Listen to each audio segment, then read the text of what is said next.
한국인 최고령 LPGA 투어 우승자로 기록된 지은이는 메이저 대회인 US 오픈 출전권을 획득했습니다.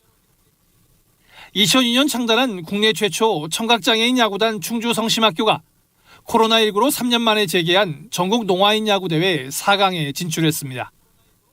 충주성심학교는 다음 달 18일 함께 4강에 오른 안산 윌로우즈, 고양 엔젤스, 전북 데프타이노스와 대회 우승을 다툽니다. KBS 뉴스 김완수입니다. 오늘은 전국이 대체로 흐린 가운데 경기 북부와 강원 북부 내륙에는 비가 조금 내리겠습니다. 그 밖에 중부지방과 호남 동부, 경북 북부 내륙에는 빗방울이 떨어지는 곳이 있겠습니다. 내일은 전국이 대체로 맑겠습니다. 내일 아침 기온은 서울 15도 등 전국이 10도에서 18도로 오늘보다 3도에서 6도 정도 낮겠습니다. 낮 기온은 서울 26도 등 전국이 22도에서 31도로 오늘보다 1도에서 7도 정도 높겠습니다. KBS 라디오 저녁종합뉴스 아나운서 태희경, 남현종이었습니다.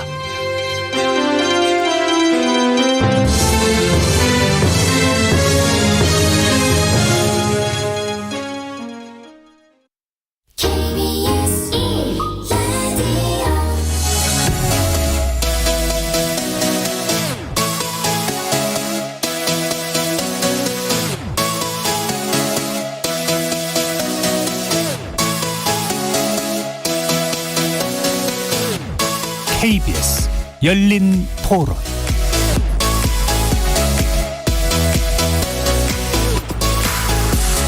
안녕하십니까. KBS 열린 토론 정준희입니다.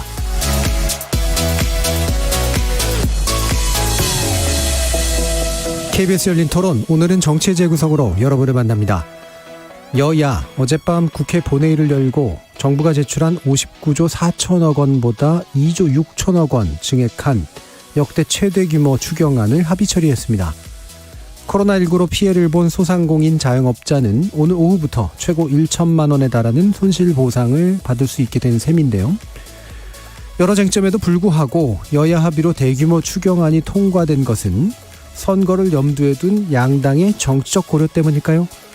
재정과 물가 등 대내외 경제 상황이 결코 녹록지 않은 것도 사실이긴 합니다. 소급 적용 부분 등 남은 쟁점에 대해선 여야가 추후 논의키로 했지만 지방선거 이후 국회 상황에 따라 또 난항이 예상되기도 하죠. 62조 원 규모의 추경 편성 배경과 남은 과제, 후반기 국회 원구성 관련 쟁점, 정치 재구성 논객들의 눈으로 자세히 살펴보겠습니다. 지난 27일과 28일 이틀에 걸쳐 실시된 6일 지방선거 및 국회의원 보궐선거 사전투표율이 20.62%를 기록했습니다. 이는 4년 전보다 0.48%포인트 높은 수치로 낮은 투표율을 예상하던 분위기와 사뭇 다른 결과를 보인 건데요. 이처럼 높은 사전투표율의 배경에 대한 분석과 함께 이 관심이 정말 본투표로 이어질 수 있을지 2부에서 전망해보는 시간 갖도록 하겠습니다. KBS 열린 토론은 여러분이 주인공입니다. 문자로 참여하실 분은 샵9730으로 의견 남겨주십시오. 단문은 50원, 장문은 100원의 정보 이용료가 붙습니다. KBS 모바일 콩과 유튜브를 통해서도 무료로 참여하실 수 있고요. 시민 논객 여러분의 날카로운 의견과 뜨거운 참여 기다리겠습니다. KBS 열린 토론 지금부터 출발합니다. 살아있습니다. 토론이 살아있습니다. 살아있는 토론, KBS 열린 토론. 토론은 라디오가 진짜입니다. 진짜 토론, KBS 열린 토론.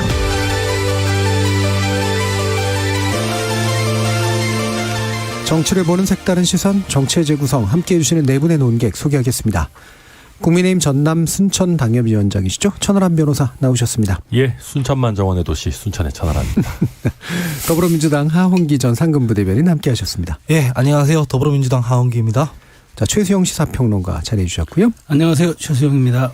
김주루 변호사님도 같이 나와주셨습니다. 네, 안녕하세요. 김주루입니다. 자, 천하람 변호사님께서 순천 이야기를 하신 이유는 지역구인 것도 있지만 이제 축제 시작되는 건가요? 내년에 예, 네. 다시 한번 정원 박람회합니다. 예, 기대가 큽니다. 네. 좀 1년 뒤까지 계속 얘기가 될 것 같긴 합니다. 제가 초대라도 해야 될 것 같습니다. 예. 자, 이게 62조 원 규모, 상당히 큽니다. 이게 실제로는 정부 안보다도 늘어난 건데요. 뭐 이제 정부 입장에서야 좀 자꾸 늦춰진다라고 했지만 그래도 선거 전에 추경 집행이 이루어지는 그런 셈인데 천하람 변호사님부터 평가 한번 들어보죠.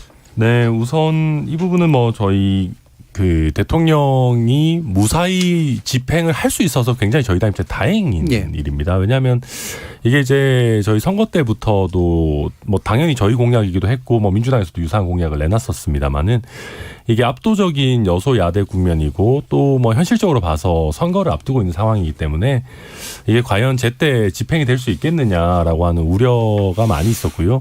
이게 이제 뭐 민주당이 협조를 해주지 않아서 집행이 못 되게 되면은 또 굉장히 정부 초기부터 동력을 상실할 수 있는 그런 위험성도 있는 일이었어서 저도 뭐 민주당에서 원구성 협상과 이걸 막 연계시키려고 하시고 이럴 때는 아이고 좀 불안불안하다라고 예. 생각했었는데 뭐 다행인지 불행인지 민주당의 이제 그 정당 지지율 이런 게 많이 떨어지면서 민주당으로서도 자영업자분들의 그 압력을 견디지 못했던 것도 분명히 있는 것 같고 예. 그러다 보니까 뭐 무난하게 뭐 통과가 제때 된 것 같고 또 윤석열 정부에서도 나름대로 준비를 열심히 해놔가지고 오늘 신청도 굉장히 많이 들어왔고 예. 집행도 이미 굉장히 많이 된 것 같더라고요. 그래서 그런 거는 뭐 이미 여러 차례 저희 정부도 많이 했었으니까, 그러니까 우리 대한민국 정부도 했었으니까 뭐하고 좀 쌓이는 것 같고요. 마지막으로 짧게 말씀드리면 저는 가장 의미 있는 메시지는 이거였던 것 같아요. 재난지원금 지급은 이번이 마지막이다.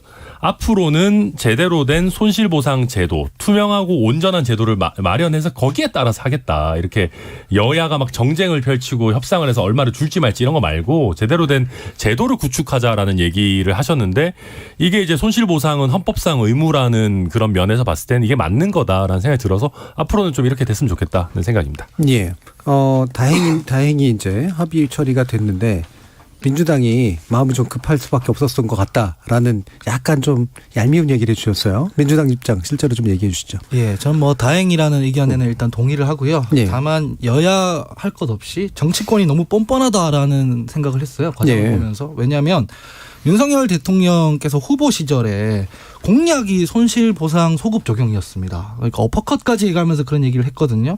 근데 집권하면서 그게 안 됐으면 내가 해보니까 따져보니 이러저러한 문제 때문에 어려울 것 같다라고 진솔하게 밝히고 예. 사과를 하면서 얘기를 해야 되는데 시정일관 국회가 협조를 너무 안 해줘서 힘들다. 이런 식으로 나왔거든요. 근데 민주당 입장에서는 공약 지키라는 얘기였어요. 예. 그러니까 선거 전에 졸속으로 하지 말고 공약을 제대로 지키라는 얘기였기 때문에 들어봄직한 얘기였는데도 불구하고 그냥 국회가 발목 잡는다라는 식으로 나왔거든요. 좀 뻔뻔한 행태이긴 하죠. 동시에 제가 방금 뭐 국민의힘이 뻔뻔하다고 한 게 아니라 정치권이 그랬죠. 뻔뻔하다고 네. 한 건데 이 뭐냐면은 저희가 민주당이 집권할 시기에도 제가 이 문제에 대해서 비판을 많이 했습니다. 왜냐하면 K 방역 이러면서 찬사는 많이 보내는데 그게 정부 뭐 여당 방역 당국만 잘해서 그런 게 아니에요. 예. 그러니까 공동체가 일종의 방역의 스크럼에 협조해 주면서 된 건데 그래서 개인이 희생을 강요하면서 그 감수하면서 방역이 잘 된 부분이 있었습니다. 그러면 사실상 국가 공동체가 치러야 할 비용을 개인한테 희생을 전가한 거란 말이죠. 예. 진작 이런 거를 민주당에서 잘 했어야 되는데 못했어요. 못했는데 그 부분에 대한 반성도 없이 뭐 국민의힘에 요구할 때는 왜 손실보상 소급 적용 안 하냐라고만 나왔단 말이죠. 정쟁으로만 지금 치달았단 말이죠. 그래서 네. 제가 이 부분에 대해서는 말씀드리고 싶은 게 지금 전 세계 어디서 이 문제 가지고 지금 의제를 갖고 논하고 있습니까? 이미 벌써 다 보상할 거 보상해주고 지금 금리 인상, 물가 상승 이런 거 대비하고 있는데 네. 우리는 지금 제대로 안 했던 거에 대해서 뒤늦게 지금 청구서를 받아 들고 있는 시점이거든요. 그래서 좀 정치권이 이런 문제는 정쟁의 대상으로 삼지 말고 역지사지도 하고 자기가 했던 걸 돌아보는 그런 시간을 가진 다음에 다음 이제 하반기에서는 이런 문제만큼은 좀 국민들의 삶을 보면서 했으면 좋겠다라는 예. 생각이 들더라고요. 예. 굉장히 세게 받아주셨는데 정의당이 할 얘기를 해버린 게 아닌가 싶은 생각이 들어서 김준우 의원님 네. 말씀 들어가야겠네요. 민주당이 이제 다양한 색깔을 가진 정당이라는 오케츠 파티라는 의미겠죠. 이제 사실 더 보탤 건 없고 왜 정권 말과 정권 초에 기재부가 다른가라는 점만 정도만 짚으면 될 것 같습니다. 예. 그리고 기재부는 그때는 예산이 없다가 그때는 그럼 맞고 지금은 틀린 건지 그때는 틀리고 지금 맞은 건지 기재부에서 한번 나서서 얘기할 필요가 있다는 생각이 들고요. 그리고 이제 손실보상이 아니라 이제 이름만 좀 바꿔요. 손실보전금인가요? 예. 그럼 지난 정부에서는 방역지원금이었나요? 꼭 또 색깔을 내려고 이렇게 예. 정책 이름을 바꿔가지고 검색하기 이렇게 힘들게 하는지 모르겠습니다.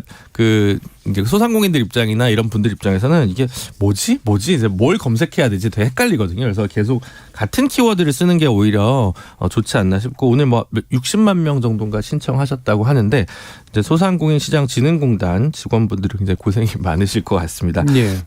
소급과 관련된 부분들 정리가 분명히 필요하고요. 지금 금리 인상까지 된 마당에서 계속 뭐 하고 있냐면 정책자금 그때 푼 거 대부해 준 거 상환 시기만 계속 유예하는 방식으로 땜질식 처방을 지금 우리 정부가 계속 하고 있는데 이 부분에서 부채를 탕감해 주는 부분에 대해서 굉장히 소극적이고 그걸 탕감하려면 계속 이제 회생법원에 가서 파산회생 신청을 하도록 계속 유도를 하고 있는데 그게 너무 시간이 많이 걸리고 개인한테 드는 부담도 있어서 좀 일거에 해주면 안 되나 왜 이럴 때는 그 선진국다운 면모를 우리가 보이지 못하고 있는지 다시 의문을 품지 않을 수 없습니다. 네, 정의당은 이제 소급 적용 문제 굉장히 강하게 제기를 했고, 부채도 이제 위험 부채 탕감을 이제 주장을 하신 거죠. 네, 그렇습니다. 예, 그 규모까지 포함됐으면 어느 정도까지 규모가 있을까요? 굉장한 규모가 그렇죠. 돼야 되는데 사실 이게 왜냐하면 측정하기가 되게 어려운 그 부분이 많습니다. 사실은 이게 측정할 수 있는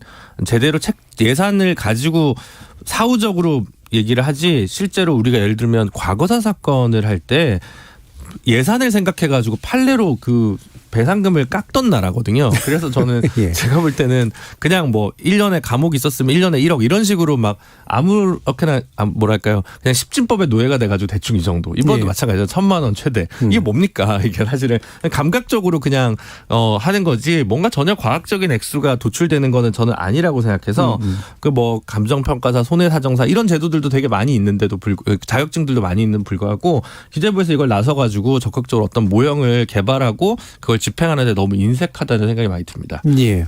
자, 그럼 최수영 평론가님 말씀 주시죠. 저는 뭐 이번 사실 다들 잘 짚어주셨는데 저는 어떻게 이렇게 3월 9일을 기점으로 여야 공수가 이렇게 그대로 바뀌는 건지 예. 참 조금 좀 참 이게 데자뷰도 아니고 이게 참 그러니까 바로 민주당이 하던 얘기를 이제 국민의힘이 하던 얘기를 이제 민주당이 하는데 어찌됐건 뭐 사실 목마를 때 물을 줘야 하는 거 아니겠습니까? 예. 그래서 저는 코로나 피해 국민들 특히나 소상공인들한테 반드시 필요한데 저는 그나마 지금 한 것은 선거를 앞두고 지금 그나마 양당이 서로 이해관계가 서로 맞아 떨어진 거죠. 그러니까 민주당은 우리가 이만큼 했어. 그래도 이거 반영된 거다. 우리 요구 많이 반영됐다고 국민의힘은 그래도 대통령 그래도 첫 작품에 이렇게 큰 흠집을 내지 않아서 그나마 이제 다행이다 이렇게 생각하는 윈윈이 된 것 같은데 제가 뭐 선거에는 기본적으로 이게 큰 변수가 될 것 같지는 않고 이미 다 네. 반영됐다 보여지는데 저는 여기서 한번 좀 짚고 넘어갈 건 하나 꼭 있다고 봐요. 좀 전에 천 변호사께서 아까 한덕수 총리 얘기를 잘 짚어줬어요. 그러니까 앞으로는 제발 좀 우리 규모와 대상에 대해서 좀 제도로 하지 말고 네. 법으로 좀 정하자. 그러니까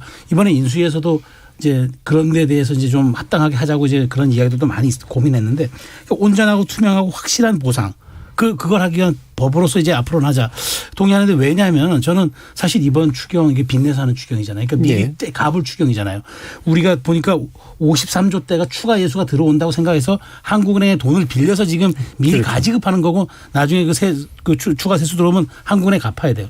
근데 어쨌든 한국은행이 또 돈을 발행하다 보면은 금리 오르잖아요. 네. 지금 그렇지 않아도 물가, 유가, 환율, 금리 때문에 지금 사실 이게 지금 신삼고라고 그러는데 이 와중에 지금 저는 그래서 이분들에게 지급한 돈이 결국 이분들의 나중에 삶에 또 이제 말하자면 물가 상승으로 압박하는 요인이 된다면은 그거는 사실은 좀 이게 선관계가 뒤바뀐 거 아닌가 싶어서 드리긴 드려야 되는데 앞으로는 이런 부분에 대해서 여야가 좀 정치적으로 논의하지 말자. 그러니까 저는 여기서 하나 좀 제안 드리면 사실 민주당이 지금 겪는 고통 선거 지난 직후에 차라리 손실보상법에 손을 댔으면 저 나았을 거예요. 그런데 검수완박하다가 시간 다 보내고 지금 와서 손실보상법 지금 국민의힘 하자는 얘기고 국민의힘도 마찬가지죠.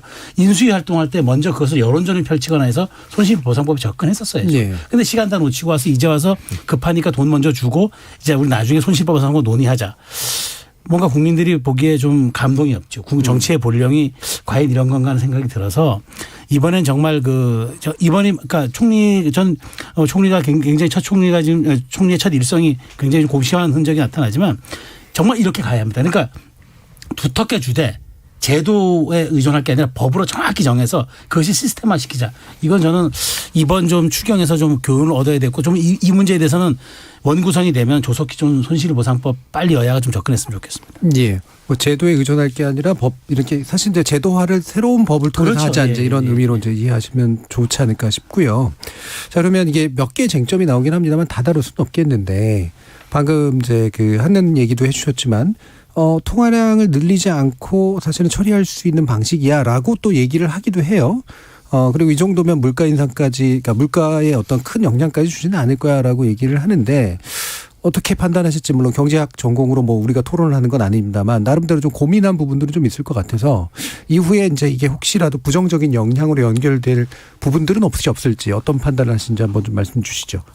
하프 대변인. 물가에 영향이 없을 수는 없을 거라고 생각하고요. 다만 이제 방금 그 김준우 변호사께서 잘 말씀해 주셨는데 이게 지금 규모를 따지기 그러니까 과학적으로 따지기에 난망한 부분이 뭐냐면 원래 지금 초과 세수가 없었다가 처음에는 몇 달 전만 해도 돈이 없다고 했다가 갑자기 50조 넘는 초과 세수가 거친다고 하니까 이게 대체 기준이 뭔지는 앞으로 따져봐야 될 문제라고 생각을 합니다. 왜냐하면 이런 식으로 이게 지금 한두 푼도 아닌데 고무줄 늘리듯이 이 정도 규모의 재정이 왔다 갔다 하는 거면 분명히 시장에 영향이 있을 거라고 생각을 하고요. 그다음에 KDI가 오늘 발표하기로 이번에 59조 원을 풀면 물가가 0.16%포인트 올라간다는 발표를 했었습니다. 네. 지금 안 그래도 물가 상승률이 지금 외환위기, 금융위기 이후로 지금 제일 높게 지금 나오고 있다고 해서 문제가 되고 있는 부분이지 않습니까? 그래서 사실상 시장에 영향은 분명히 있을 거다. 이런 부분을 말씀드리고요. 또 한 가지는 이게 지금 소상공인들한테 600만 원에서 1000만 원을 지급하는 것도 되게 중요한 얘기지만 방금 변호사님께서 잘 말씀해 주셨듯이 소상공인들이 지금 빚을 내서 한계의 상황에 몰려 있는 부분이 네. 있어요. 분명히 보상이 잘 안 돼서 계속 부채를 늘려왔었거든요. 이런 부분에 대해서는 사실상 미국이 금리 인상을 계속 하고 있고 할 예정이기 때문에 분명히 고금리 상황에서 지금 고이자율 때문에 힘들 건데 지금 추경에서는 거기에 대한 대책이 제대로 반영되지 않았거든요. 분명히 지금 후속 대책을 제대로 모색을 해야 될 거다 이렇게 평가하고 있습니다. 저는 그냥 부채 상환에 많이 쓰시지 않을까요? 그래서 뭐 물가가 인상될까요? 라는 생각을 하고 오히려 금융권이 이윤율을 계속 잘 가져가겠구나. 사실 이 코로나19 이후에 지금 수익률이 제일 좋은 게 금융권이 그중에 대표적인 수혜 업종이지 않습니까? 그래서 뭐 물가 상승은 오히려 뭐 유가나 환율 문제 이런 것 때문에 작용하지 추경 자체가 뭐 이번에 물가는 이미 선반영 다 된 부분이 있기 때문에 요즘 뭐 엄청 식당에 뭐 음식값이라든가 모든 게 많이 올랐잖아요. 그래서 큰 작용은 하지 않지 않을까 싶습니다. 예. 뭐 이 부분에도 혹시 저도 비슷한 생각입니다. 예, 알겠습니다. 자, 그럼 소급 적용 문제 이게 사실 좀 더 중요한데 아까 손아람 변호사님께서 이제 지금 총리가 이후로는 이제 재난지원금 지급 방식이 아닌 뭔가 이제 제도적인 방식 또는 새로운 법과 함께 하겠다라는 말씀을 주셨는데 이 소급 적용 문제는 굉장히 애매하게 지금 처리가 돼 있는 상태잖아요. 어떻게 볼 테일까요?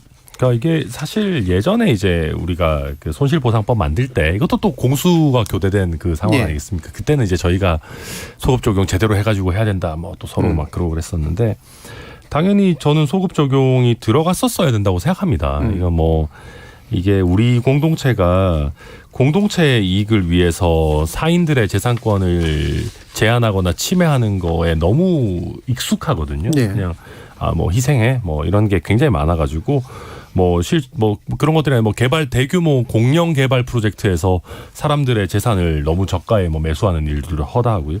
뭐 아무튼 그래서 코로나19라는 우리 공동체의 역대 가장 큰 재난 중에 뭐 하나라고 할 수 있는 그런 재난 상황에서 공동체를 위해서 희생한 사람들은 이미 지나갔다라고 하더라도 그때 얼마나 큰 고통이 있었습니까? 뭐 폐업하신 분들 셀 수도 없을 수준인데 당연히 소급 적용해야 된다 생각하고 다만 그 김준우 변호사님 아까 잘 말씀해 주셨지만 이게 이제 모델링을 하고 이걸 어떻게 적절하게 잘 반영해낼 것인가는 좀 굉장히 어려운 부분입니다. 그래서 이게 법도 법인데 이게 저는 이제 기재부라든지 아니면 뭐 각종 전문가 단체들에서 이거를 먼저 좀 그런 모델링 기법을 좀 어느 정도 만들어 준 다음에 이걸 갖고 또 얼마가 드네 뭐네 막 여야가 정쟁하기보다는 좀 전문가들에게 용역을 먼저 주고 그걸 국회가 받아보고 나서 소급 적용에 대한 좀 제도적 합의를 그 다음에 이끌어내는 식으로 하면 어떨까.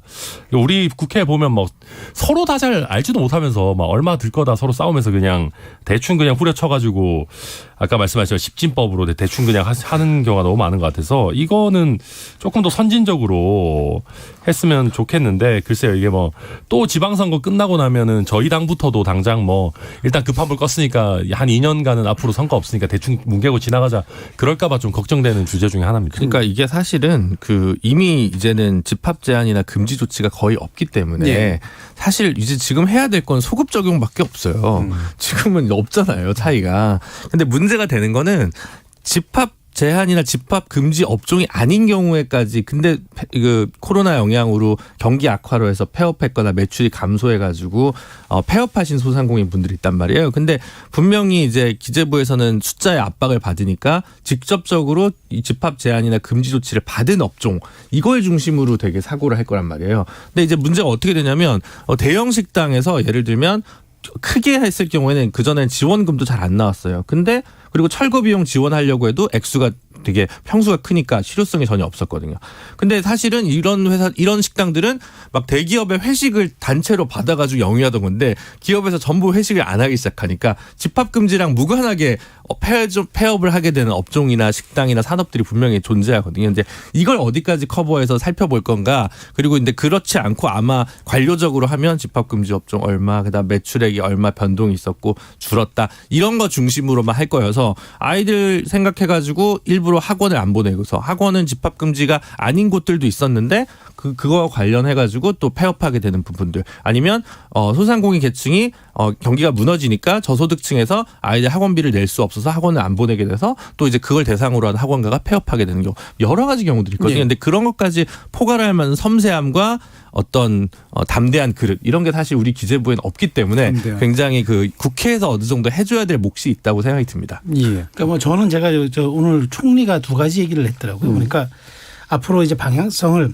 사회적 약자와 어려운 분들께 두텁게 지원하자. 두 번째가 그럼에도 불구하고 재정 안정성 중장기적으로 강화돼 국가 부채를 관리하겠다. 그러니까 사실은 좀 약간 상이한 두 마리 토끼를 잡겠다 이렇게 들려줄 수 있으나 지금 김준호 변호사 얘기한 대로 손실보상법의 강론으로 들어가면은 사실 정말 이게 어렵습니다. 왜냐하면 이게 구체적으로 계량하기도 어렵고 측정하기도 어려운 사안들이거든요. 그럼 그렇다면 여기에 대해서는 사회적 많은 합의가 좀 필요한데 그러면 각계각층의 사람들 불러서 그러니까 저는 그 그립은 국회가 잡되 모든 그 사람들이 참여해서 의견을 내고 그다음에 최종적으로 국가 예산을 집행하는 부서가 여기에 참여해서 결론을 도출하는 이러한 방식으로 조금 압축적으로 가야 되는데 이게 늘어지면 이게 한정없이 좀 늘어질 것 같아요. 그러면 어쨌든 올해 안에 저는 이 문제가 좀 조속하게 빨리 해가지고 손실보상법에 대해서는 더 이상 이제 논란이 되지 않도록 합의를 좀 이루는 게 중요한데 어쨌든 이거는 국회가 그립을 잡아야 돼요. 왜냐하면 민을 동원하든 관을 끌어들이든 여하튼 여기에 대해서 어떤 그 합의를 만드는 과정은 정치권 본령 아니겠습니까? 저는 그런 점에서 이 문제를 더 자꾸 끌면은 이것 또한 국론 분열의 한 원인이 될 수 있다라고 말씀드리겠습니다. 예. 합의를 해서 소급 적용은 반드시 한다고 일단은 픽스를 시켜놓고 가는 게 중요할 것 같아요. 이게 어려운 문제니까 논의하다 보면은 길어질 수 있잖아요. 아까 용역 얘기하던데 용역하면 2년입니다. 그리고 제가 지금 되게 정치권에 있는 사람으로서 민망한 게 코로나가 어제 터진 재난이 아니에요. 2년이잖아요.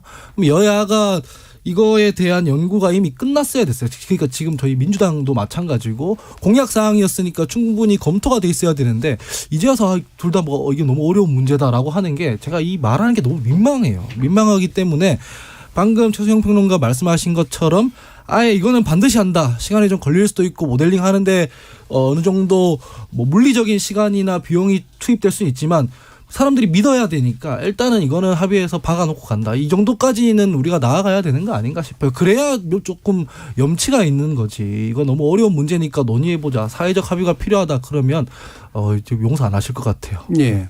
참 소급 적용이라는 게 정당하고 그래서 말하기는 쉬운데 집행하고 계획 세우기는 참 어려운 영역이라 이것을 어떻게 다 두루두루 이제 감당할 것이냐. 뭐 정치할 일이긴 하죠. 예, 그 부분에 대해서 좀 더 논의해봤으면 좋겠고요. 짧게만 이거 가지고 이제 누구한테 유리할 거냐라는 문제를 따진 건 좀 지나친 문제이긴 합니다만 또 내심 뭔가 있었을 거 아니에요. 그러니까 대신 이러면 그래도 좀 더 나을 것 같아. 아니면 이러면 정말 이렇게 되면 안 될 것 같아.라는 그런 판단들이 좀 일부는 좀 있지 않았을까 싶은데 내심 어떤 생각들을 할까? 일단은 바깥의 이야기 예. 들어보죠. 저는 이제 압박을 받은 거예요. 그러니까 예. 여야 모두. 근데 사실은 우리가 이런 말 있잖아요.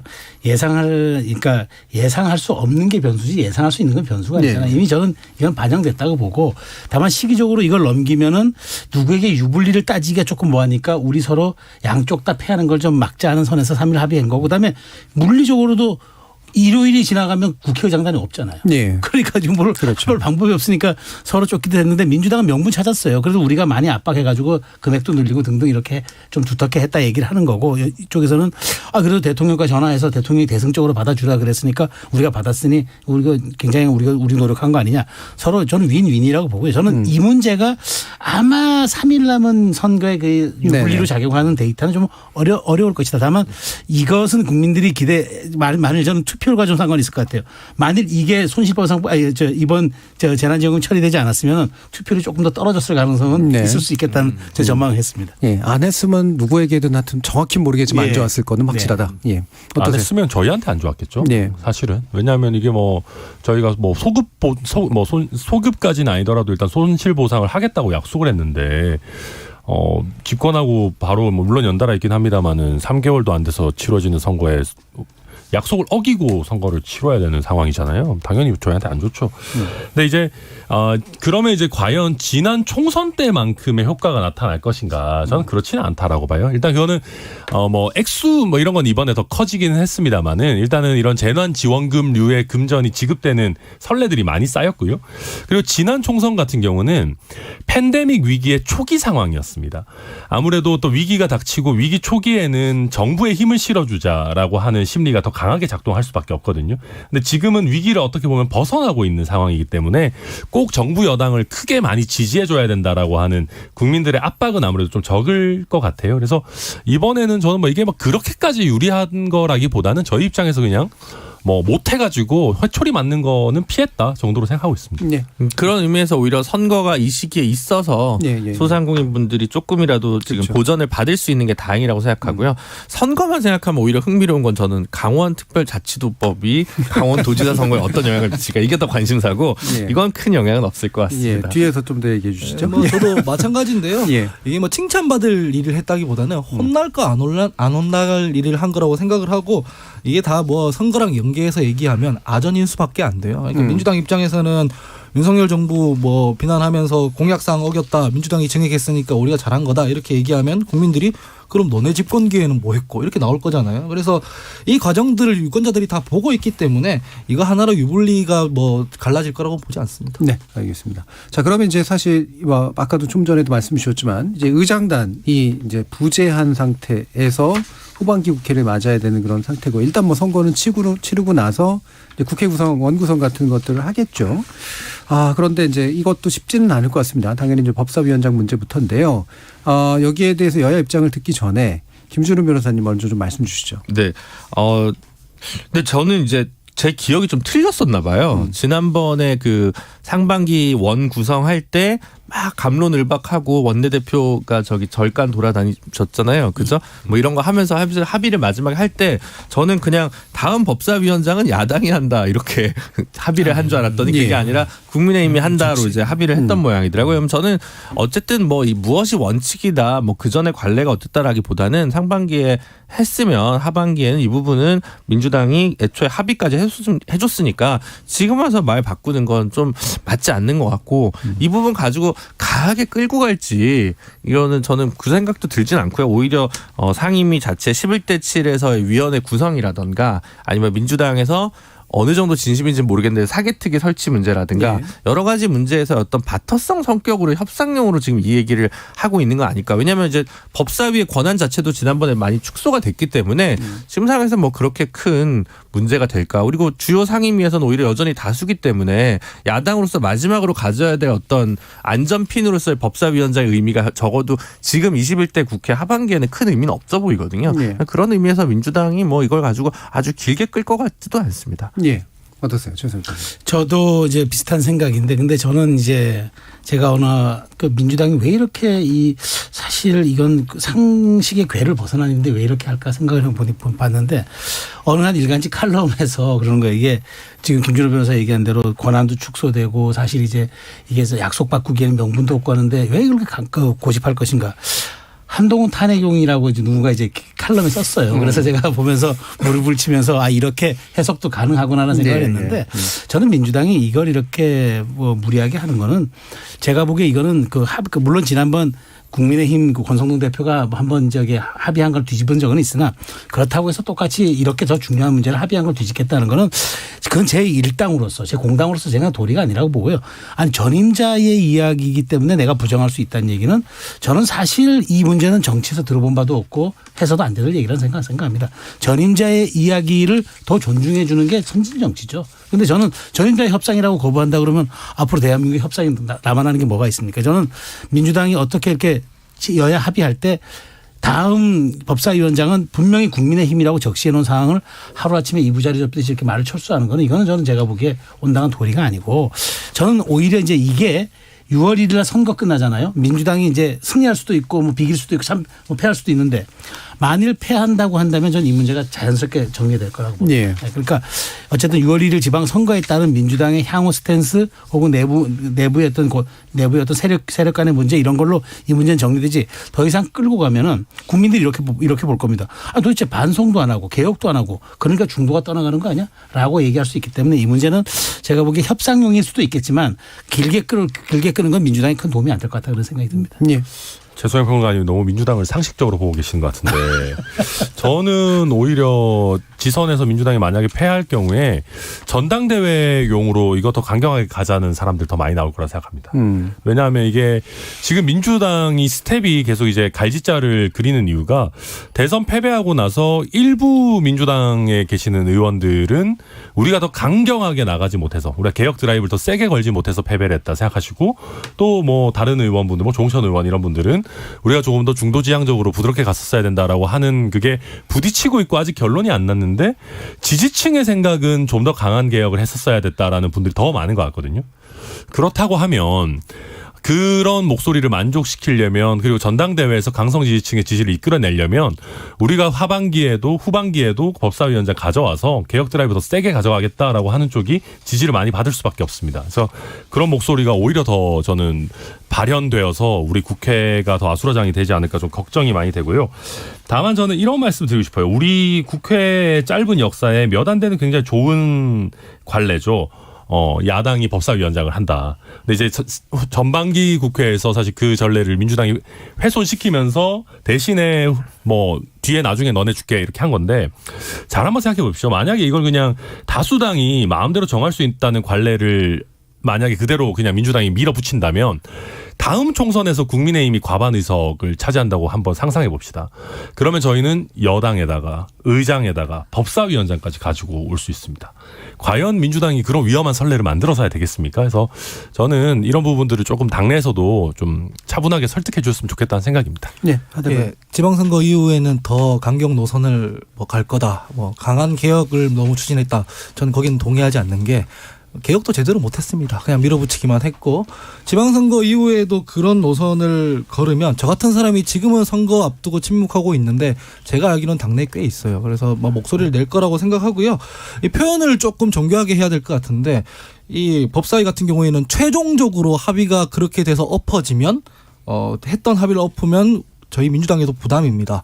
근데 지금 합의 아직 들어가지도 않았다. 이런 말씀을 드리고요. 합의 들어가기 전에 팔을 묶고 들어갈 수는 없으니까 협상력으로 강하게 지금 지렛대 삼는 거라고 저는 보여요. 왜냐하면은 상임위원회 이제 신청 자체를 의원들한테 불과 지난주에 받았거든요. 이제 신청받고 이제 정리하고 있는 국면이라서 막상 원구성 합의에 들어가면은 지금 여러 가지 카드를 놓고 지금 우리가 지금 협상해야 되지 않겠습니까? 지난번에 합의할 때도 분명히 말했던 건 법사위를 미국의 상원처럼 지금 두면 안 된다. 이거는 지금 체계 자구 심사하는 거에 머물게 정상화해야 된다라는 합의까지 같이 있었어요. 이것까지 묶어가지고 협상을 할 거고 최종적으로 그냥 일방적으로 합의를 깬다 이러면은 저희 당에도 굉장히 부담이 될 거기 때문에 협상 과정에 있다 이렇게 봐주시면 좋을 것 같습니다. 네, 알겠습니다. 자, 그러면 1부 마치기 전에 이 부분 간단하게 좀 언급하고 갔으면 좋겠는데요.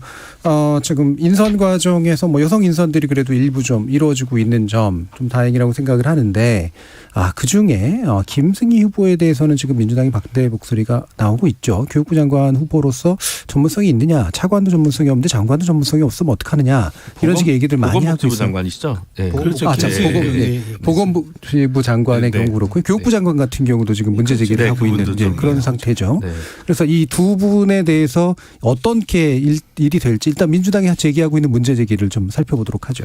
일단은 제가 지난번에도 방송에서 얘기했지만 인사를 시스템으로 안 하고 순간순간 당리당략 이런 걸로 하면은 이런 문제들이 자꾸 생길 수밖에 없어요. 정호영 후보자 때도 얘기를 드렸지만은 지명 하루 전에 연락이 오고 이것도 마찬가지인 게 원래 내정자가 따로 있었다고 저는 알고 있는데 미국에서 정상회담 하는 국면에서 외신들의 비판을 받으니까 갑자기 이렇게 지금 톡 튀어나온 거잖아요. 이런 식으로 하면 문제가 생길 수밖에 없고 김승희 후보 같은 경우에는 지금 세종시에서 갭 투자했다는 이 얘기들이 지금 나오고 있는데 합리적으로 생각했을 때 추정했을 때 실제로 제가 봤을 때 문제가 있어 보여요. 이건 방어가 어떻게 하실지 모르겠고 그다음에 막말했던 부분 침해 이런 얘기들은 사실 여야가 이제 그만해야 되지 않겠습니까? 이제 청문 국면에서 이 부분은 어떻게 될지 모르겠지만 사과도 해야 된다고 생각을 합니다. 그리고 최종적으로는 어디서 지적받으니까 물론 지적받고 그 말을 듣고 행동을 바꾸는 건 좋은 일이지만 결과적으로 이런 문제들은 계속 생길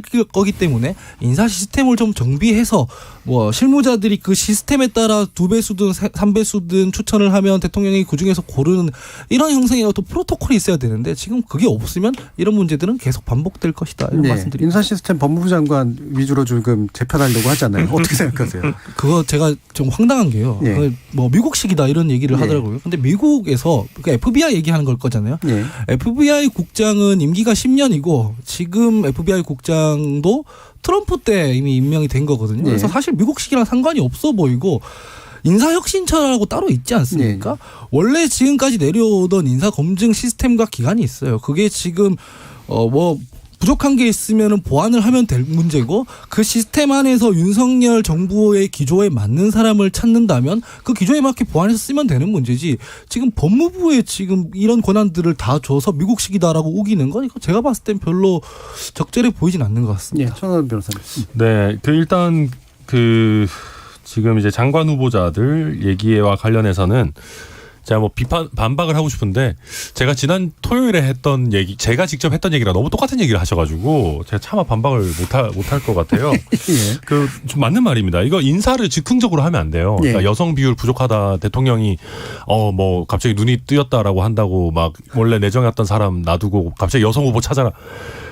무슨 이게 우리가 무슨 70년대도 아니고 이거는 좀 문제가 있지 않습니까? 근데 물론 이분들이 아주 선진적으로 기존에 이제 플랜 B, 플랜 C에 풀에 들어가 있었던 분이라고 믿고 싶고요. 어쨌거나 아까 말씀하신 치매 부분 이런 부분도 제가 봤을 때 굳이 질병을 정치 영역에 연동시키는 건 어느 당이든 매우 안 좋은 것 같고 이거 사과해야 될 부분이라는 것도 저도 동의합니다. 마지막으로 이제 법무부의 인사검증 권한을 주는 것과 관련해 가지고는 저도 법무부가 막 100점 만점인가라는 생각은 좀 들긴 해요. 근데 그러니까 비교 대상을 뭘로 설정하느냐의 문제인데 제가 생각하기에는 기존의 민정수석이 하는 것보다는 나아요. 그러니까 오늘 한동훈 장관도 그런 얘기를 했는데 한동훈 장관한테 뭐 인사검증 이런 거 관련해서 물어보니까 민정수석한테 그런 거 물어보신 적 있냐 과거에. 그러니까 이게 언론이라든지 아니면 국회라든지 감사원이라든지 이런 거에 검증의 대상조차 과거에는 못 됐던 것 아니냐. 그러니까 제도적인 검증의 영역에서.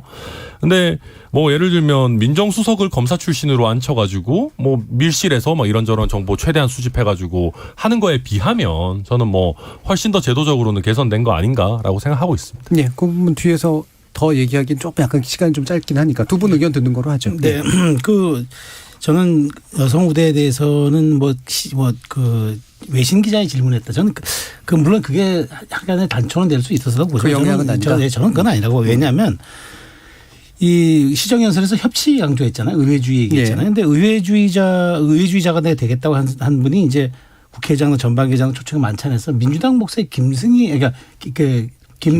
의원님께서 부의장님께서 얘기를 하신 거예요. 네. 왜 이렇게 젠더에 대해서 무관심하냐 식으로 얘기하니까 내가 보는 시야가 짧았고 내가 좀 많이 배우고 있다 얘기하면서 했는데 그래서 저는 지금 속사포처럼 5명 쫙 여성 하잖아요. 네. 그래서 저는 또 이게 좀 문제라고 보는 거예요. 그러니까 좋아요. 여성 확대하는 거 오늘 CNN 인터뷰에서도 이 여성의 전문성을 더 철저히 이해하고 향후 여성에 더 많은 기회를 주는 게 나의 계획이다 얘기했는데 그러다 보면 이제 검증이나 이제 추천하는 쪽에서 여성을 과도하게 좀 표집하는 수가 있단 말이에요. 이게 오히려 저는 말하자면 대통령의 뜻이니까 따라가야 된다 이렇게 생각할 수 있기 때문에 이 부분에 대한 조금 속도 조절과 방향성 점검 한번 필요하다고 보고 저는 뭐 법무부 인사검증에 대해서는 어쨌든 저는 윤 대통령께서 검사 시절에 우병우 조국을 봤잖아요. 그래서 그 부분에 대한 걸 개선해야 되겠다고 하는 의지로 나타난 산물이기 때문에 이 부분에 대해서 시행하면서 조금 우리가 보완하는 쪽을 지켜보는 게 저는 그게 다 합리적이고 타당하지 않을까 생각합니다. 예, 제가 알고 있는 정보에 의하면 정확하진 않을 수 있는데 문재인 정부에서 이제 각 기관에 최초의 여성 수장을 세우는 거를 좀 목표로 나름 세웠습니다. 그래서 뭐 인권위원장도 최영애 인권위원장 이제 여성 최초 인권위원장이었고 근데 이제 감사원장을 그렇게 한번 해보고 싶었는데 제가 알기로 뭐 김영란 전 대법관이 이런 분들한테도 제안이 들어갔는데 고사를 하신 걸로 알고 있어요. 그래서 결론은 최재형 천하람 변호사랑 아주 절친한 관계이신 최재형 의원이 감사원장을 하셨는데 그러니까 감사한 일이네요. 그런 목표를 설정하고도 적격자가 없으면 또 이제 성별에 구애되지 않고 했던 게 문재인 정부였거든요. 그러니까 이게 지금 소통을 하시고 깨치시는 건 좋은데 그래도 그 와중에 이제 같은 값이면 여성에게 좀 더 기회를 주는 것이 의미가 있다는 것이지 이게 좀 너무 급하게 아니면 더 좋은 여성이 있었을 수도 있었을 텐데 너무 인재풀을 좁게 보고 있는 건 아닌지 그런 부분들 역시 또 외부의 비판에 대해서 귀를 기울여 주셨으면 좋겠다는 생각이 들고요.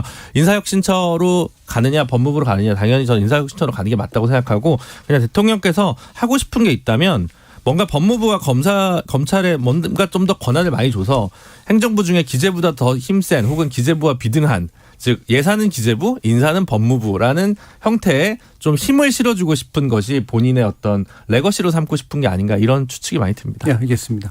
자, 추측이신 거고요. 네. 예. 자, 이 부분에 대해서는 또 다음 주에 선거 결과와 함께 얘기 나눌 것들이 좀 있지 않을까 싶기도 하고요. 지금 7250님께서 코로나19로 어려워진 소득 50% 이하의 계층에게도 정부에 지원해 주십시오라는 말씀 나왔고요.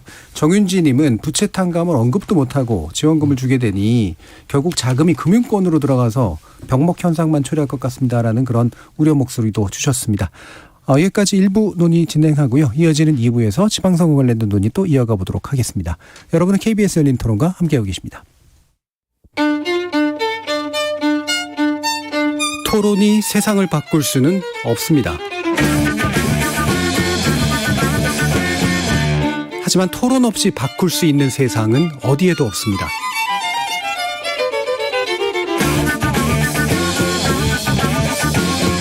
세상의 선한 변화를 갈망하는 당신.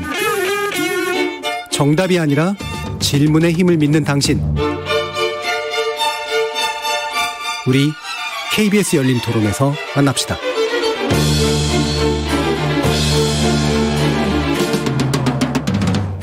KBS 열린 토론 정치의 재구성 함께하고 계신데요. 김준우 변호사, 최수영 시사평론가, 하헌기 더불어민주당 전 상근부대변인, 천하람 국민의힘 전남 순천 당협위원장 이렇게 네 분 함께하고 계십니다. 자, 지방선거 이야기 하기 전에 지방선거 관련한 이야기이긴 하죠. 바로 이제 들어온 현안이 있어서 이야기 좀 나눠보려고 하는데요. 일단 김은혜 국민의힘 경기지사 후보의 재산신고 관련해서 논란이 좀 있었는데 중앙선거관리위원회가 사실에 부합하지 않는다, 즉 과소 신고했다라는 이유로 이제 결정이 좀 됐고, 이게 아마 선거에 약간의 영향이 있는가라는 생각도 공보물은 아니지만 나중에 아마 게시는 좀 되겠죠. 이 부분에 대해서 김준우 변호사님께 좀 일단 설명과 의견 부탁드릴게요. 네, 일단 사실관계부터 말씀드리면 이게 이제 갖고 있는 건물이 이제 173억짜리인데 부럽습니다. 네, 158억으로 신고를 했다 봅니다. 예. 아마 공시지가를 그대로 3년 전 걸 그대로 해서 업데이트를 안 했던 모양인데, 그래서 실무자 실수라고 김은혜 후보 쪽에서는 좀 얘기를 하고 있고요. 두 번째로 이제 배우자가 갖고 있던 증권 계좌에 있던 그 액수가 9억 6천인데 이제 실제로는 8억 한 3, 4천 정도로 신고를 해가지고 여기서도 갭이 한 1억 2,300 정도 예. 있다고 합니다. 그리고 세 번째로는 그 TV 토론의 과정에서 배우자가 갖고 있던 어떤 특정 건물의 공유 지분이 있는데 재산 신고상에는 8분의 2로 나와 있다고 합니다. 근데 TV 토론에서 상대방이 4분의 1 아니냐니까 4분의 1이 아니고 8분의 1이다라고 얘기를 해가지고 허위 사실을 또 공표했다라고 한 이 세 가지가 문제라서 검찰에 고발을 한다고 선관위에서 오늘 결정을 한 것이고요. 아마 이 재산과 관련돼서 허위 사실이 있었기 때문에 아마 투표장에 이게 다 붙어 있을 거라고 보여지고요. 그래서 아무래도 김은혜 후보 입장에서는 당선이 되더라도 사법부의 좀 판단을 받을 수밖에 없기 때문에 상당히 이제 험난한 길을 가셔야 된다라고 얘기 드릴 수 있을 것 같습니다. 예, 물론 이제 실수거나 뭐 의도하지 않은 누락이거나 뭐 이럴 수도 있겠는데, 결국 나중에 이제 사법부가 판단을 내릴 때는 이제 의도적 허위냐, 이제 이 부분이 되게 중요할 거 아니에요. 네, 그렇습니다. 지금 이제 이번 국회의원 같은 경우 이제 이런 분들이 세 분 정도 있었는데 예. 조수진 의원, 양정숙 의원, 김홍걸 의원이었는데요. 두 건 같은 경우 조수진 의원이랑 김홍걸 의원 같은 경우는 지금 1심에서 한 80만 원, 당선 무효형은 100만 원인데, 근데 이제 지금 조수진이나 뭐 양정숙, 김홍걸 이런 분들 특징은 뭐냐면 이분이 초선으로 비례에 그렇죠. 등록을 하는 거고, 비례는 이 공보물상 재산이 신고되지 않기 때문에 이걸 축소하거나 과대한다고 해서 선거에 미칠 영향이 없었다, 이런 부분이 정상이 참작이 되고요.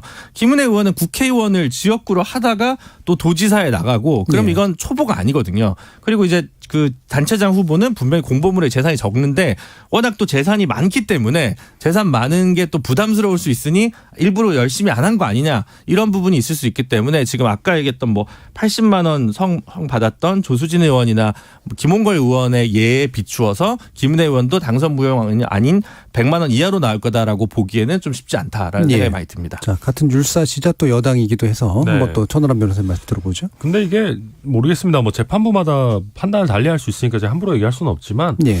김은혜 후보가 갖고 있는 재산 규모에 비해서 이걸 뭐 고의로 이렇게 했겠느냐라는 생각을 좀 듭니다. 예. 그러니까 이제 아까 뭐 김 변호사님 잘 말씀해 주셨는데, 이게 이제 재산을 허위로 기재한 것이 실수냐 아니면 고의에 이제 뭐 이렇게 이제 오기는 뭐 실수라는 표현이 있으니까 아무튼 의도적으로 잘못 쓴 거냐라는 거를 재판부에서 제일 중요하게 보는데, 김은혜 의원 재산 중에 지금 이제 과소됐다라고 하는 부분이 제가 대충 생각해 봤을 때 한 20분의 1 정도 될까요? 그 정도. 전체에. 네, 전체에서. 일단 많아야 돼요. 그래야지 비율도 네, 그러니까요. 재산이 되게 저도 부럽는데, 예. 아무튼 뭐 남편의 집안이 재산이 많다고 그러시는 거죠. 예. 그래서 그러다 보니까 이걸 굳이 이제 사실 200몇 억 그냥 써도 많아 보이는데 거기서 억지로 14억을 의도적으로 줄였겠느냐라는 정도의 생각이 들고요. 아마도 제 추측컨대 지난 총선에 나올 때에 그 데이터 같은 것들 그냥 그대로 긁어와서 쓰는 과정에서 실무자가 제대로 된 더블 체크를 안 했던 게 아닌가라는 생각도 들고, 뭐 설령 그렇다 하더라도 굉장히 아마추어적인 실수죠. 그렇죠. 네, 공시지가라는 거는 매년 오르기 마련인데, 예. 저도 좀 약간 이해하기 어려운 아마추어적인 실수인 건 맞는 것 같고요. 또 이게 안 좋아요. 그러니까 이게 사실 지난 4.7 재보궐 같은 경우에는 오세훈 시장이 세금을, 그러니까 실제로는 더 냈는데 적게 냈다라고 썼다고 해가지고 뭐 과소신고 세금 납부액을 과소신고했다 해가지고 4.7 재보궐 때 공고문 다 붙어 있었던 적이 있었거든요. 예. 근데 그건 아무런 이슈가 안 됐습니다. 왜냐하면 너무 압도적이었기 때문에. 근데 김은혜 후보 같은 경우는 그래도 굉장히 타이트한 지금 경쟁을 펼치고 있는 와중인데 뭐 이게 0.1%라도 악영향을 주지 않겠습니까? 그래서 저도 좀 걱정되는 대목이고, 다만 뭐 원래 질문으로 돌아갔을 때 이게 뭐 특히나 이 도지사 스케일의 선거에서 이걸 가지고 도지사직을 날려서 다시 재보궐을 시킨다라는 법원의 판단이 나올 가능성은 전 매우 희박하다라고 생각은 듭니다. 예. 자, 뭐, 민주당 입장 또 들어봐야죠. 저는 뭐 예. 김준우 변호사 의견에 거의 토시 하나 안 틀리고 동의를 하는 편인데요. 업어가시는 겁니까? 업혀가시는 겁니까? 사실 저는 이해가 안 되는 부분이 있어요. 예, 지금 네. 선거가 말 그대로 내일 모레지 않습니까? 예, 예. 근데 저도 선거 실무를 하면서 후보 신상 정보 챙기는 그러니까 광역도지사급에 해봤는데 이거 엄청 챙겨요. 왜냐하면은 잘못 적으면은 후보가 날아가는 문제잖아요. 그래서 이런 실수를 했다는 게 일단은 첫 번째로는 이해가 안 되고.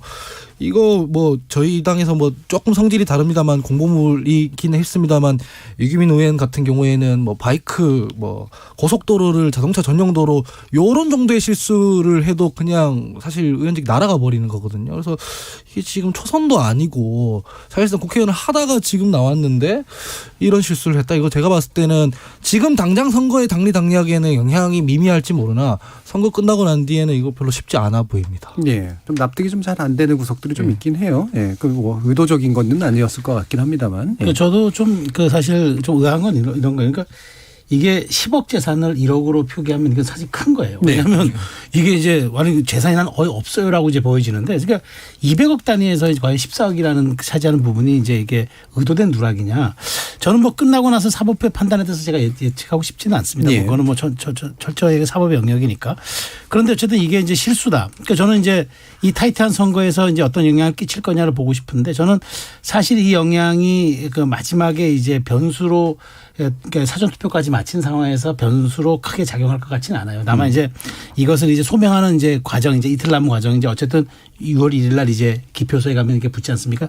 내일 하루 동안에 김은혜 의원이 이제 이것을 후보자의 단순, 그러니까 실무자의 단순 우기고 실수였다라고 하는 것과는 별개의 본인의 어떤 정제된 메시지를 좀 한번 내서 경기도민들에게 잘 호소하고 양해를 구하는 과정 필요할 것으로 보이고, 요 부분들이 감성이 얼만큼 소구되느냐가 마지막 그 김은혜 후보가 쓸 수 있는 카드라고 생각이 됩니다. 예, 알겠습니다. 그게 사실 이제 양정숙 의원 같은 경우는 당선 무효형이 나왔어요. 예. 1심에서. 왜냐하면 이제 본인 배우자가 공직자고 해서 그 전에 알 수 있었던 거 아니냐 뭐 이런 측면이나 그런 부분들이 반영된 거거든요. 그러니까 사실은 법적으로 보면 어쨌든 계속 의원을 하고 있었고 그런 부분들이 분명 문제가 될 수 있을 거고, 국민들 입장에서 보면 기본적인 걸 안 챙기는데 도지사를 잘할 수 있냐 이런 걸 민주당에서 엄청 세게 공격이 네. 들어올 수 있는 부분에서 악재는 분명한 것 같습니다. 네. 네. 그리고 실제로 최근에 김은혜 후보가 이게 기세나 추이가 좋았거든요. 그리고 또 이게 아무래도 사실 우리가 방송에서 지금 김포공항 얘기를 많이 못하고 이 얘기를 하고 있다는 것만 해도 악재입니다. 예, 예, 예. 그래서 이제 전체 그래서 이제 그러니까 뭐 하루밖에 안 남았기 때문에 뭐 방금 이제 말씀 주신 것처럼 김은혜 후보가 이 부분에 대해서 도민들이 가질 수 있는 의구심을 좀 잘 해소하는 정도밖에 안 남은 것 같습니다. 되게 많이 하고 싶으신 것 같아서 얘기를 그럼 해보죠. 예, 투표율 얘기와 함께 뭐 이제 나중에 마무리하면서 할까 이제 하는 생각도 좀 있었는데요. 김포공항 발언, 이재명 후보의 발언인데 이 부분이 민주당에서는 혼란스럽고 국민의힘 쪽 입장에서는 공격이 호재를 잡았다 이렇게 지금 보고 있는데 어떻게 생각하세요? 제가 뭐 좀 방어를 해드리자면 예. 사실 이 얘기는 뭐 떴다방 이렇게 얘기를 하던데요. 사실은 송영길 대표가 당대표 시절부터 얘기를 했던 거라서 떴다방은 아니고 네. 논의를 한번 해보자는 거죠. 뭐 김포공항 이전 한다고 해서 당장 용산 집무실처럼 한 달 내로 하는 건 아니지 않겠습니까? 예. 그래서 지금 당장 화두를 던진 거기 때문에 그렇게 공격하는 건 과하다고 저는 생각을 하고요. 다만 아쉬운 부분은 있습니다. 이거 상당히 큰 공약인데 당에서 조금 논의를 해서 같은 목소리로 정제해서 얘기를 해야 하는데 어느 지역에서는 불리하니까 다른 얘기가 나오고 또 서울이랑 인천에서는 인천공항에 대해서 또 그 지역에 유리한 얘기만 나오고 이런 식으로 하다 보면 국민들한테 신뢰가 떨어지고 결국 공격받을 여지가 생기지 않겠습니까? 그런 예. 부분들에 대해서는 좀 아쉬운데 사실상 이거 하루 이틀 된 이슈가 아니고 오래전부터 나왔던 얘기다 이런 말씀드립니다. 사실 지난번 이제 박용진 그쵸. 후보 같은 경우에 경선 당시에도 또 이걸 핵심 공약으로 밀어서 이번 국면에서 최대 의문의 일패는 박용진 후보입니다. 자기가 얘기할 때는 아무도 반응이 없다가 예. 이제 와서 이재명 후보가 얘기하니까 국민의힘에서 막 비판을 하니까 예. 박용진 후보는 본인의 존재감 없으면 얼마나 한탄을 하고 박용진 있겠습니까. 후보는 본선에 못 오를 거라고 사람들이 생각했던 건가. 그러니까 이재명 후보가 얘기하면 할 것 같아서 그런 건가. 뭐 이런 게 있어요. 예. 뭐 저는 뭐 이재명 후보가 당연히 거물 정치인이니까 예. 이재명 후보가 말 한마디 한마디 하시는 게 중요하죠. 물론 지금 이제 민주당의 투톱 비상대책위원장들이 계시지만은 이재명 후보가 총괄선대위원장이고 네. 뭐 사실상 당대표 비슷한 수준의 그런 존재감을 갖고 계신 건 아니겠습니까? 그러다 보니까 당연히 저희로서도 무겁게 받아들일 수밖에 없는 것이고요. 근데 저는 이 논란에서 이재명 후보의 리더로서의 좀 미천이 드러난 것 아닌가라는 생각을 많이 했습니다. 그러니까 김포공항을 이전하는 게 좋냐 안 좋냐라고 하는 타당성 뭐 디테일한 논의와 별개로 아까 하은기 대변인 말씀해 주셨지만 이게 제주도 관련한 선거에 악영향을 미칠 거라는 거는 누구라도 예상할 수 있을 것 같거든요.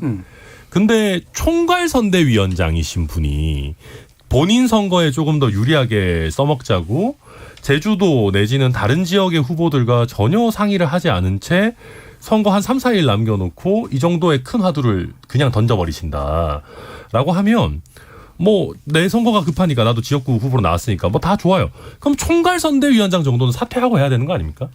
근데 그것도 아니고 이거 나는 일단 한다.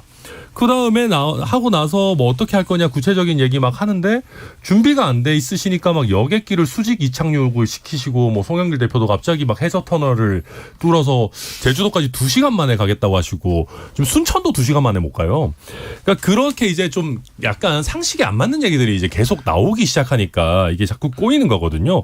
그러면서 민주당에 있는 제주도 후보들은 이재명 후보를 욕할 수 없으니까 갑자기 이 부분을 공격하는 뭐 이준석 대표 사퇴하라 뭐 이런 식으로 나오고 그러니까 좀 약간 알 수 없는 형태로 민주당의 얘기들이 좀 전개되고 있어서 그러니까 저는 정리하면 그렇습니다. 그러니까 이재명 후보께서 지난 대선에도 꺼내놓지 않았던 뭐 내부 논의를 거쳤는지는 모르겠습니다만은 화두를 묘수랍시고 막판에 던졌는데 이 묘수가 너무 같은 당에 있는 사람들을 배려하지도 않았고 묘수라고 하기에는 결국은 악수로 작용하는 것 같다라는 정도로 저는 보고 있습니다. 예.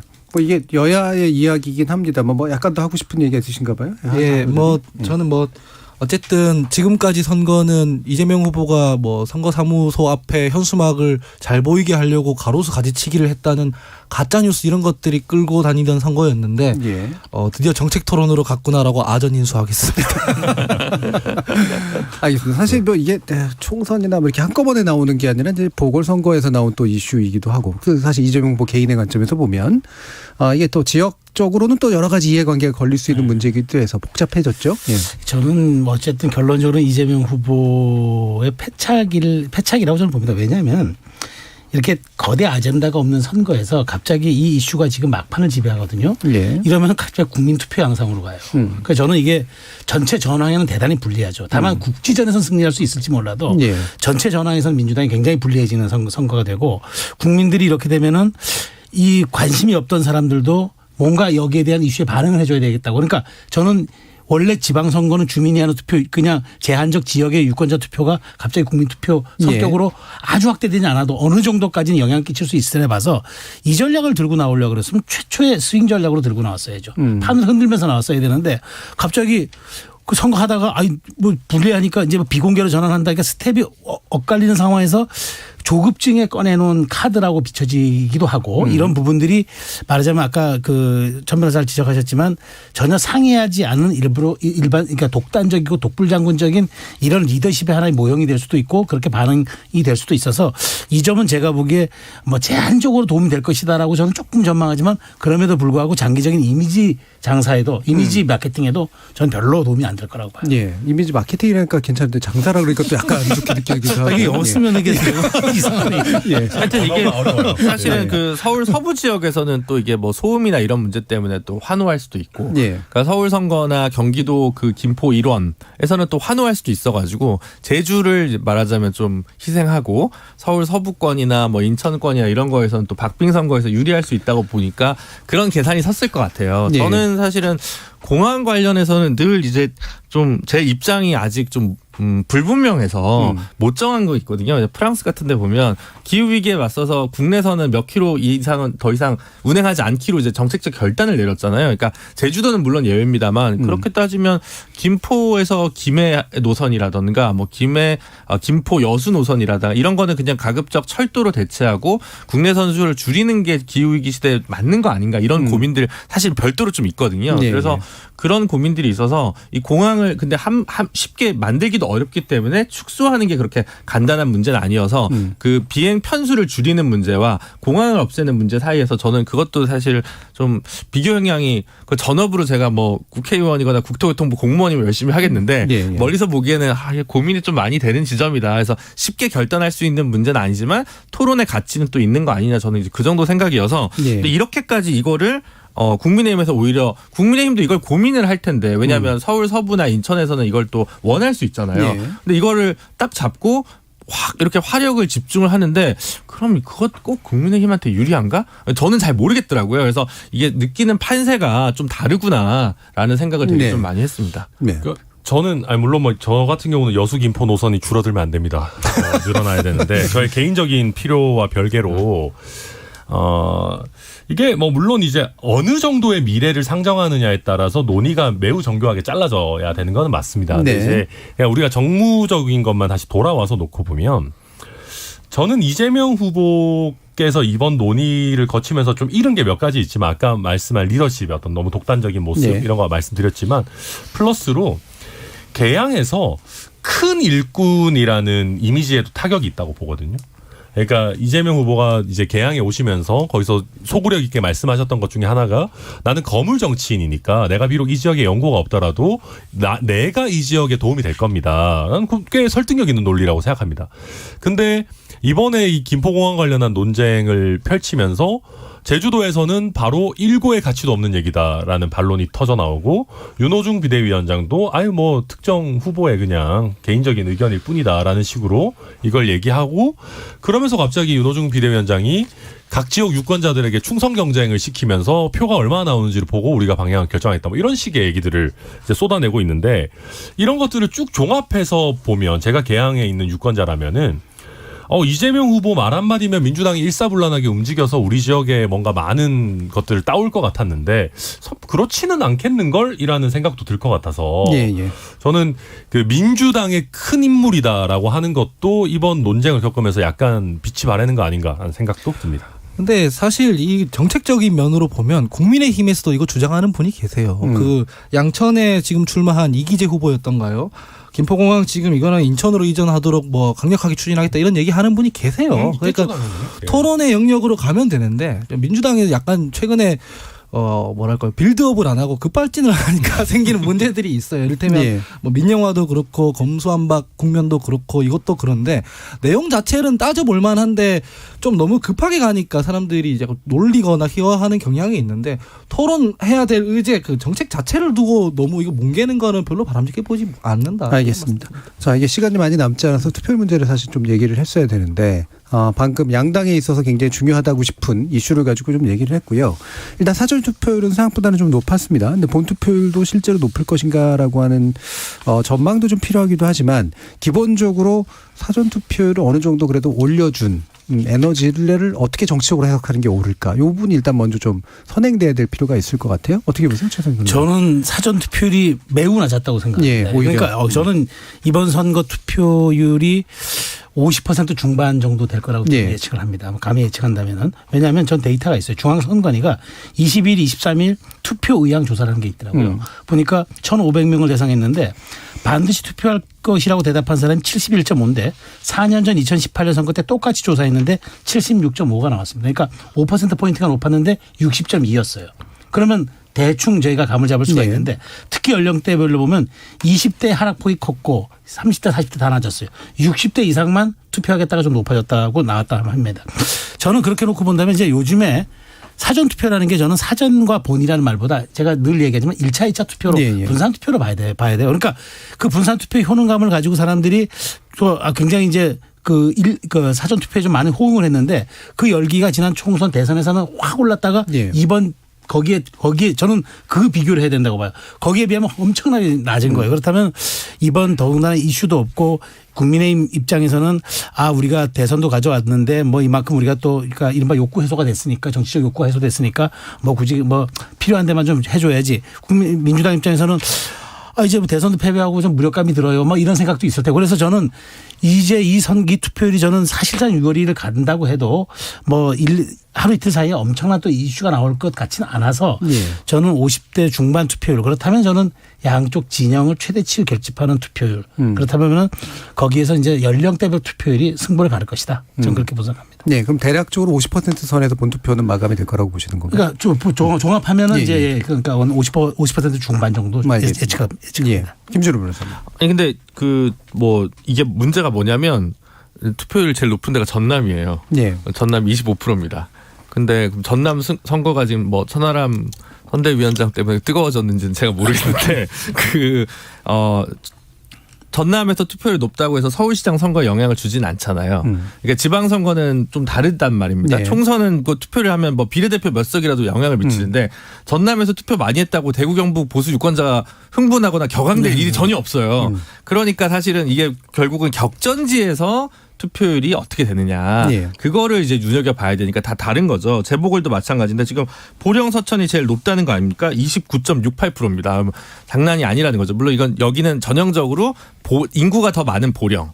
인구가 좀 더 적은 서천. 소지역주의 선거고 지금 아마 민주당 후보가 좀 인구가 적은 서천 군수 3선 하셨던 나소열 후보니까 조금 더 열세에 기울어진 운동장 인구적인 소지역주의 문제 때문에 있긴 한데 이렇게 왔다는 건 굉장히 뜨겁다는 거거든요. 그러니까 지역별로 어떤 인물 구도냐 이 뻔하냐 아니냐. 지금 뭐 창원 이런 데 수성을 16% 17%입니다. 결과가 뻔하니까 안 오는 거예요. 근데 이게 전국의 평균의 함정을 놓고 이거를 지금 판단할 굳이 필요는 없어. 다만 전반적으로 대선 직후라서 뭔가 그 최수영 평론가님 말씀대로 뭐 갈등이나 임계나 뭐 분노가 좀 어느 정도 해소가 된 부분이 있어서 좀 떨어지는 부분 그런 부분들도 작용을 하겠지만 그래도 뭐 저는 언제나 투표율은 높은 건 중요하니까 다만 이제 투표율과 여야의 유불리 예. 이거는 별도의 문제이기 때문에 좀 뜯어서 봐야 된다 이런 말씀드립니다. 네. 그러니까 저희 전남이 투표율 31%입니다. 아 25%가 아니라 31%예요? 저희 왜 투표를 낮추고 그러실까?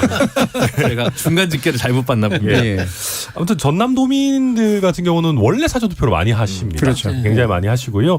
특히 또 농촌 지역일수록 더 많이 하시거든요. 왜냐하면은 농촌 지역 같은 경우에는 그 해당 행정동의 그러니까 주민센터를 가는 것 자체가 되게 멀어요. 그래서 이제 그 맛이 나오는 김에 사전 투표 하시는 그런 게 되게 많아서 저희 전남 안에서도 도서 지역이라든지 아니면 이제 뭐 좀 더 읍면 단위, 그러니까 군 단위가 원래 더 높습니다.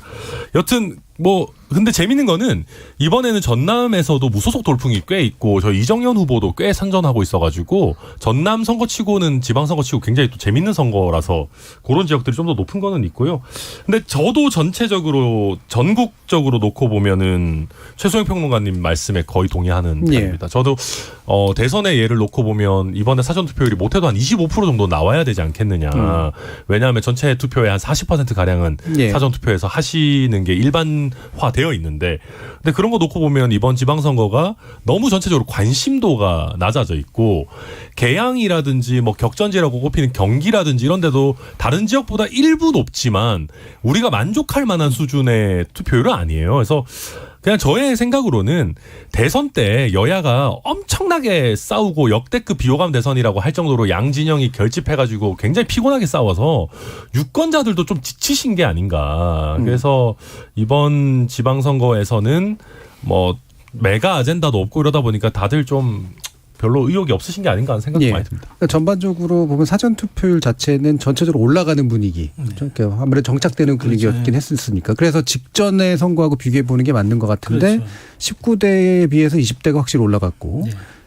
그 총선에 지난 20대 총선에 비해서 21대 총선이 확실히 올라갔는데 이번에 7회 지방선거에 비해서 8회 지방선거는 약간만 올라갔거든요. 거의 의미 없게. 그렇죠. 사실은 지난 지방선거에 비해서도 별로 그렇게 많이 올라간 것도 아니고 예. 이 직전에 있었던 대선에 비해서는 사실 떨어지고 있지 않습니까? 지금 그 사전투표라는 제도 자체에 유권자들이 익숙해져 있기 때문에 지난 지방선거랑 비교할 건 아니고 지금 투표 의지가 높다면 사실 지난 대선에 비교했을 때 좀 높아야 되는 거지 않습니까? 게다가 하나 또 짚어야 될 것은 보수 진영에서는 사전투표하면 뭐 부정선거에 동원된다 이래서 원래는 사전투표라는 거 꺼려 했는데 우리 앞에 계신 천하람 변호사 같은 분이 아주 경기를 일으키면서 그 가짜뉴스와 싸워준 덕분에 많이 이제 나오기 시작했다는 말씀이죠. 대표적으로 싸운 건 뭐 이준석 대표죠. 뭐. 예, 근데 연급해 드리고 싶지 않아가지고. 네. 그럼에도 불구하고 지금 사전투표가 이런 정도의 수준이라는 거는 아직 지금 유권자 여러분들이 투표 의지가 많이 약하다 혹은 상실돼 있다 이렇게 보여지고요. 반면에 아까 전에 김준우 변호사가 말씀해 주셨듯이 경합 지역 뭐 지금 첨예하게 진영으로 갈리는 지역 뭐 계양을 같은 곳 그런 데서는 좀 높은 것으로 나타나는데 이런 것 때문에 오히려 전국적으로는 사람들이 좀 투표하기 싫다는 사람 솔직히 주변에 많거든요. 예. 좀 그런 양상이 아닌가 근데 싶습니다. 사실 지방선거가 원래 투표율이 나머지 선거에 비해서 좀 낮지 않습니까? 그렇죠. 이유는 여러 가지가 있지만 누군지 모르겠어서 좀 생각 좀 해보고 그 투표하자 이런 생각들도 많이 가지시기 때문에 아마 사전 투표하러 갈까 누구 찍지 고민하다가 이제 좀 망설이신 분들도 많을 것 같은데 어쨌든 저희 입장에서는 한 분이라도 더 많이 투표하는 게 좋으니까 민주주의 발전을 위해서 지금 들으신 청취자분들도 꼭 수요일날 투표해 주셨으면 좋겠습니다. 저도 짧게 한마디 하면 이제 격전지 얘기인데 이제 그게 왜냐하면 결과의 불확실성이 높은 지역이 투표율이 높아요.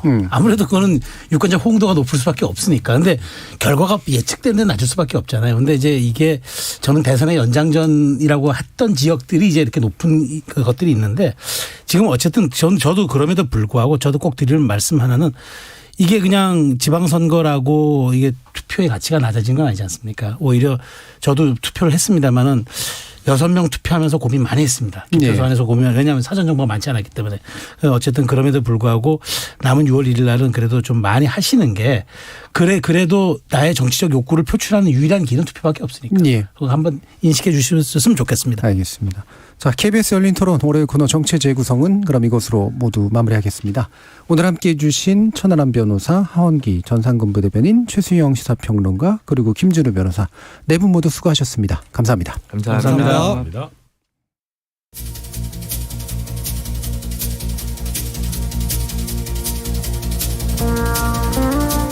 부정선거다 뭐다 해서 정파적으로 상당히 다른 입장도 있긴 했었습니다만 우리 선거 문화에서 사전투표는 어느 정도는 정착 단계에 들어선 모습입니다. 사전투표율이 높으면 실제 본투표율이 높아진다라는 말이 맞는지 아니면 사전투표율이 높으면 누구에게 유리할지 불리할지 이 문제는 제쳐두고 적어도 한 표의 권리를 행사하고자 하는 분들에게 기회를 넓혀서 그만큼의 정당성을 선출된 권력에게 부여할 수 있는 제도가 된 셈이죠. 선거에 나선 후보들은 그 한 표 한 표의 두려움과 그에 대한 절실함을 모쪼록 당선 이후에도 유지해 주시길 바랍니다. 지금까지 KBS 열린 토론 정준이었습니다.